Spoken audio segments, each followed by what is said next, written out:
Hi అండి అందరికీ welcome back to my channel Umashri news world.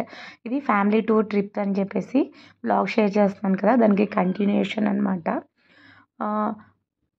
మనము మేము ఎయిర్పోర్ట్లో దిగంగానే మాకు బస్సు అరేంజ్ చేశారని చెప్పాను కదా, ఆ బస్సులో ఎక్కేసి మేము రూమ్కి వెళ్తున్నాం అనమాట. ఎయిర్పోర్ట్ నుంచి హోటల్కి వెళ్తున్నాము. వెళ్ళే దారిలో డిన్నర్ చేసేసుకొని వెళ్దామని చెప్పేసి హోటల్ దగ్గర ఆగాము. ఈ హోటల్ వచ్చేసి మధురా హోటల్ అంట అండి. మనము తిరుపతి ఎయిర్పోర్ట్ నుంచి తిరుపతికి వెళ్ళే దారిలో వస్తుందన్నమాట. ఇంకా వెళ్తున్నాం కదా, మళ్ళీ వెళ్ళి ఏమొస్తాము, ఒకటేసారి డిన్నర్ చేసుకొని వెళ్దాము అంటే ఆగామన్నమాట. నేను వచ్చేసి మసాలా దోశ తీసుకున్నానండి, లైట్గా తీసుకున్నాను. మా పాప కూడా వచ్చేసి తను ఫ్రెంచ్ ఫ్రైస్, పైనాపిల్ జ్యూస్ తీసుకున్నారనమాట. ఏమన్నా తినండి అంటే వాళ్ళు ఒప్పుకోవట్లేదనమాట.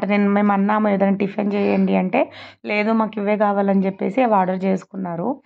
ఇంట్లో అయితే ఎట్లయినా తినిపించచ్చు, కానీ బయటికి వెళ్ళినాక వాళ్ళు ఇంకా మన కంట్రోల్లో అస్సలకి ఉండరు. ఇంకేమన్నా అంటే ఏడుస్తారు, అలుగుతారు అని చెప్పేసి నేను ఊరికే వాళ్ళ ఇష్టం వచ్చింది తిననని నేను ఊరికే ఉన్నాను అనమాట. మా వారు వచ్చేసి మష్రూమ్ ఫ్రైడ్ రైస్ తీసుకున్నారు. తినేసి బయటికి వచ్చేసామన్నమాట. మేము ఒక్కొక్కరు మెల్లిగా వస్తున్నారండి, పిల్లలు ఉన్నారు కదా, ఒక్కొక్కరు తొందరగా అయిపోతుంది, ఒక్కొక్కరికి లేట్ అయిపోతుంది. అయిపోయిన వాళ్ళు వచ్చేసి బయటికి వచ్చేస్తున్నాం అనమాట. బయట ఇంకా మా హస్బెండ్ వాళ్ళందరూ ఉండేసి ఇంకా బిల్ క్లియర్ చేయాలి కదా, వాళ్ళు బిల్ కట్టే దాంట్లో బిజీగా ఉన్నారు. ఇంక మేము బయటకు వచ్చేసి నేను వీడియోస్ తీసుకుంటున్నాను. ఫుడ్ అయితే నిజంగా బాగుందండి. స్పైసీగా ఏం లేదు, పిల్లలకి బాగా నచ్చుతుంది, బాగుందన్నమాట. ఫుడ్ అయితే రీజనబుల్ రేట్స్ అనిపించినాయి నాకైతే. ఇంకా బయలుదేరిపోయిందనమాట బస్సు. మేము ఇక్కడ నుంచి హోటల్కి వెళ్ళాలి. ఇంకా వెళ్ళే దాంట్లో ఈ పాప అయితే మా హస్బెండ్ని వదిలిపెట్టలేదన్నమాట రూమ్కి వెళ్ళేదాకా. మీకు ఎయిర్పోర్ట్లో కూడా చెప్పాను, ఈ పాపకు మా హస్బెండ్కి బాగా క్లోజ్గా ఉంటుంది అని చెప్పేసి.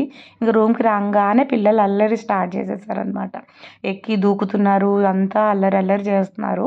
ఇది అండి మేము తీసుకున్న రూము. పిల్లలు అయితే బాగా ఎంజాయ్ చేశారు. ఇంకా జెంట్స్ కూడా చూస్తున్నారనమాట పిల్లలు ఎలా ఎంజాయ్ చేస్తున్నారు అని చెప్పేసి. ఈ వీడియో నచ్చినట్లయితే ప్లీజ్ అండి లైక్ చేయండి, షేర్ చేయండి, సబ్స్క్రైబ్ చేయండి. మరిన్ని మంచి వీడియోస్ కోసం నా ఛానల్ని సపోర్ట్ చేయండి.